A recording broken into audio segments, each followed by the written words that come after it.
Hello and welcome to Byju's Exam Prep IAS. Let's get started and look into our daily quiz. Let's look into the first question. Which of the following statements are correct with respect to GNZ11? It is a high redshift galaxy found in the constellation of Ursa Major. It is a spiral galaxy, and compared with the Milky Way galaxy, GNZ11 is 1/25th of the size, has 1% of the mass. Which of the statements are correct? The answer to this is one only. Why have we taken this practice question? Because this article on the PIB makes a reference to GNZ11. Let us try and understand what are these statements. When you look into the first statement, it is a high redshift galaxy found in the constellation Ursa Major. This happens to be a right statement. This is also among the farthest known galaxies from the Earth ever discovered, and at the same time, we have to look at how the naming convention works. We have GNZ11. What does GN stands for? It stands for Gooch North Field of Galaxy, and its high cosmological redshift number denotes Z11.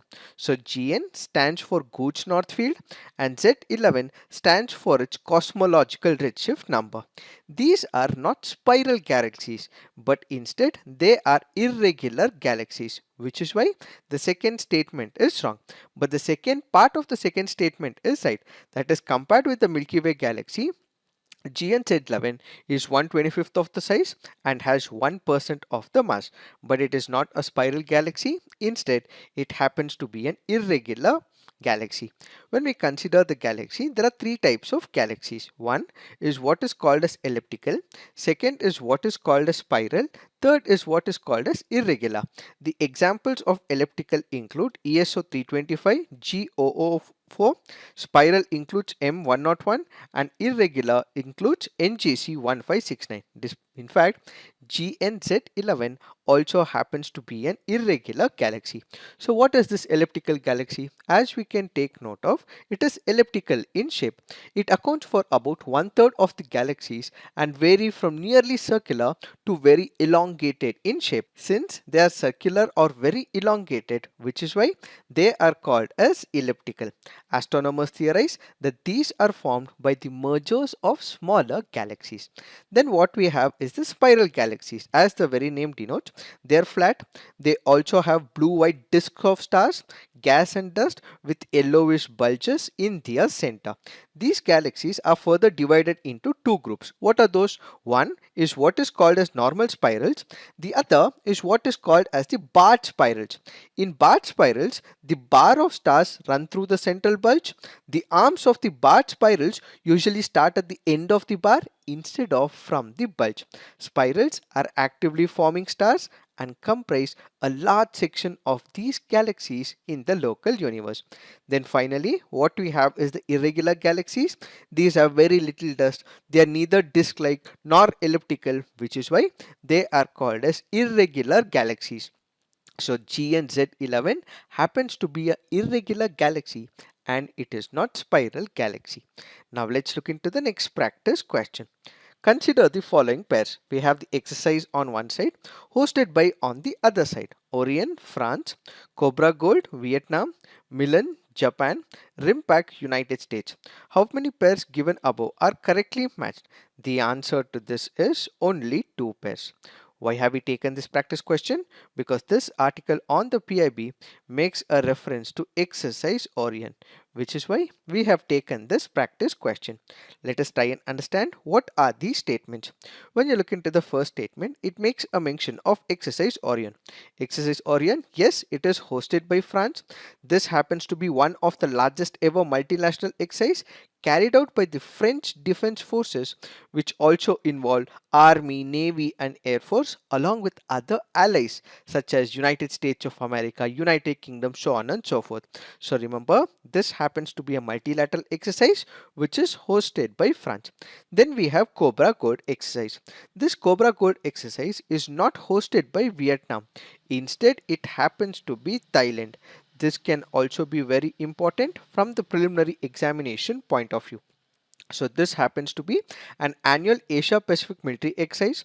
It is one of the largest Asia Pacific military exercise held annually between Thailand and United States of America and 27 other nations as well. and it takes place in Thailand every year. So who's hosting it? It happens to be Thailand. Then we have Milan, which happens to be a multilateral naval exercise hosted by the Indian Navy. So who's hosting it? It is India and it is not Japan. So this biennial event features professional exercises, seminars, social events, sporting fixtures between the participating countries, and this will further increase an understanding between the participating countries. And finally, what we have is the RIMPAC. RIMPAC happens to be an exercise which is initiated by United States of America. So this is held biennially during the months of June and July generally, and it takes place usually in Honolulu, Hawaii. So remember, RIMPAC happens to be hosted by United States of America. And as part of the assignment, you have to put on the comment section what is exercise Cutlass Express. What is this exercise Cutlass Express is what you have to put on the comment section. Now let's look into the next practice question. With respect to listeriosis, which of the following statements are correct? It is a bacterial infection caused by consuming foods contaminated with Listeria monocytogenes. It is a serious infection and can be life-threatening for older adults, pregnant women and their newborns. Listeriosis is characterized by fever, muscle aches, headache, stiff neck, confusion, loss of balance and convulsions. Which of the statements are correct? The answer to this is 1, 2 and 3. Why have we taken this practice question? Because of the reference in the Times of India article. So this is taken from Times of India. Let us try and understand what is this article all about. When we speak about listeriosis, all the three statements that are given here are right. So this happens to be an infectious disease which is caused by a bacterium called as Listeria monocytogenes. So this statement is right, and this infection can also be transmitted between humans, notably from the pregnant women to the unborn babies. So basically, these are widely distributed in nature. They can be found in soil, water, vegetation, feces of some animals, and it can also contaminate the foods as well.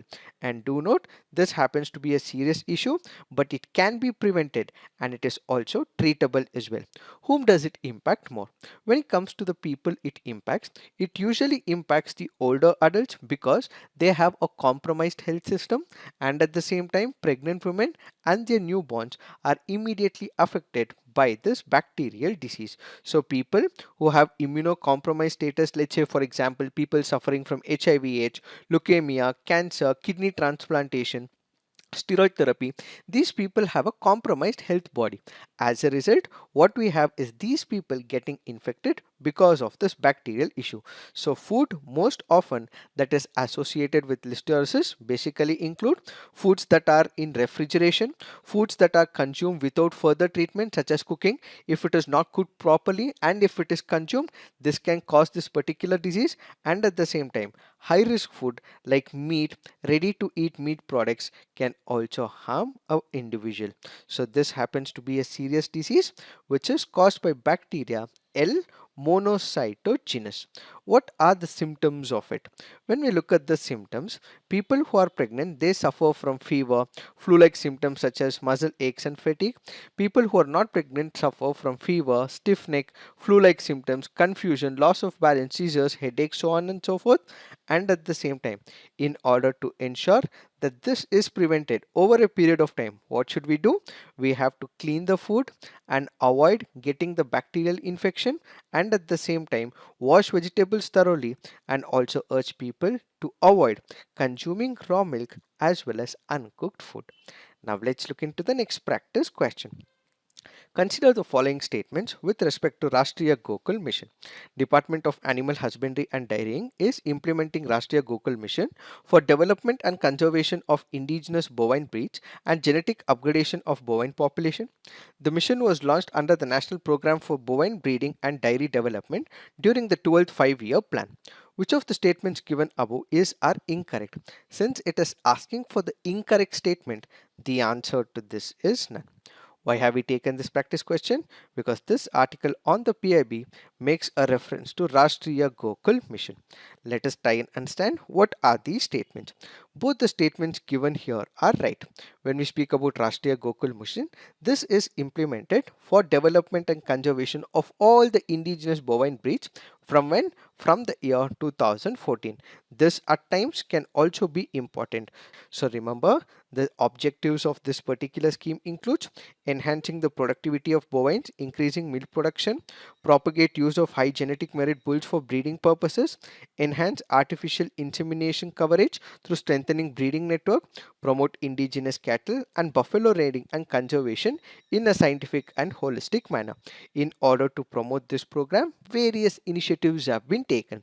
Various cattle development centers were established to develop indigenous breeds, initiating different awards for the farmers to encourage them to rear indigenous breeds, establishment of National Kamadhenu Breeding Center, e-Pashu Hut was also established as an electronic portal, an animal wellness program Pashu Sanjeevani was established, use of advanced reproductive technology, and establishment of National Bovine Genomic Center for indigenous breeds as part of this initiative. Now let's look into the next practice question. What does Baudayan theorem related to? Lengths of sides of a right angle triangle, calculation of the value of pi, logarithmic calculations, normal distribution curve. The answer to this is lengths of side of a right angle triangle. This happens to be a previous year question from the year 2008. Now let's look into the fact of the day. The fact of the day for today's discussion happens to be police encounters. What is the context? Gangster turned politician Atiq Ahmad's son Azad and his aide Ghulam Hussain were killed by Uttar Pradesh Special Task Force team in an alleged encounter. So the question is, what is this police encounter? Let's say for example, there is a criminal who is in the police custody. So this person who is under the police custody, if he is killed by the police officers, this extrajudicial killing of a person who is under the custody of the police officers is what is called as encounter. How does the law process? When it comes to the law, we have something called as the rule of law. In case a person has committed a heinous crime, it is the court which will examine all the evidences, and ultimately if he has to be hanged, it has to be via the court orders. Even if that person has to be prosecuted and killed ultimately, it should only happen via the court orders. But what happens in police encounter? This person who is under the custody of the police officers is ultimately killed. This killing of a person which is extrajudicial in nature, which does not have the stamp of the judiciary has not given permission to kill this person, and this person is killed by the police officers, is what is called as police encounter. Now what are the laws relating to encounter? When we speak about encounter, there are laws that we have to look at. One happens to be IPC, the other also happens to be CRPC. We have something called as the private defense. What is this private defense? Let's say for example, a person is trying, you are not the aggressor, but it happens to be another person who is an aggressor. So if this particular person comes to hit you, if this particular person comes to hit your near and dear ones, you have the right to protect yourself as well as your near and dear ones, which is called as private defense. So in this case, a police officers, because there is a person who is the accused or a person under the police custody, tries to become aggressive and tries to open fire against the police officers and tries to hit them out, in that case the police officers, as a sign of private defense, can make use of section 96. So we have section 96 of the Indian Penal Code. This basically stands for private defense. Then what we have is section 300 of the Indian Penal Code. It provides that if any public servant causes death while acting for advancement of justice, which is lawful and mandatory, for discharging their duty without any wrongful intention, then he will not be held liable for the murder. So this basically means if he is wanting to promote a public cause, and in this particular process to ensure that justice is delivered to the system, if it so happens that he goes on to kill a person, that will also not be considered as a murder because the public servant has been given this authority as a larger public issue. And at the same time, we also have section 46 of the CRPC as well. What does section 46 of 2 of the CRPC speak about? It speaks about that if any person tries to escape arrest, the person making the arrest has power to use all necessary force required for making the arrest. These are some of the basic provisions with respect to how police would be able to protect them. And another important pointer is, let's say if there is a person who's committed an heinous offense. So if this person tries to escape or this person tries to harm the police officers, in exceptional circumstances when they are not able to stop this person, the police, as a sign of private defense, they can use all these as well. And at the same time, but if it is a person, let's say a thief who's committed not a heinous crime but an act of robbery, something similar to this, if this person happens to move out of the police station or he escapes from the police officers, this person cannot be killed by the police officers. Only in exceptional circumstances, when it is a person who's committed heinous offense, they may be killed. But in these circumstances where it is a small punishment that is enforced on this person, where it is not heinous in nature, this person has to be held and this person cannot be killed as well. These are some of the guidelines. Now what we have is there are repeated police encounters that are happening.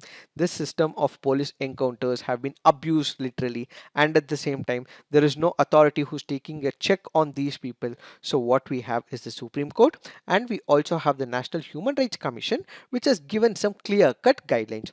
What are these guidelines? The Supreme Court of India in People's Union for Civil Liberties and State of Maharashtra has said that whenever it is a police officer who goes on to kill another person, immediately an FIR has to be registered.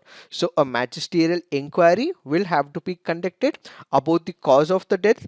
Immediately an FIR has to be filed as well, and at the same time all due process will also have to be conducted against the person who has killed this individual. So it means an FIR has to be registered, magisterial inquiry has to be conducted. If it is so proved that this police officer had an hidden agenda, he will be held responsible and will also be thrown behind bars if it is proved by the magisterial inquiry. In fact, we also have the National Human Rights Commission. Former CJ MN Venkatachalaya wrote to all chief ministers saying that NHRC was receiving complaints from the public and NGOs that instances of fake encounters for the police were on the rise, that police kills accused instead of subjecting them to due process of law. So it had requested a due check will also have to be kept on the police encounters. It is this that we have to understand with respect to this topic. So this is it for today. Thank you for watching. All the best.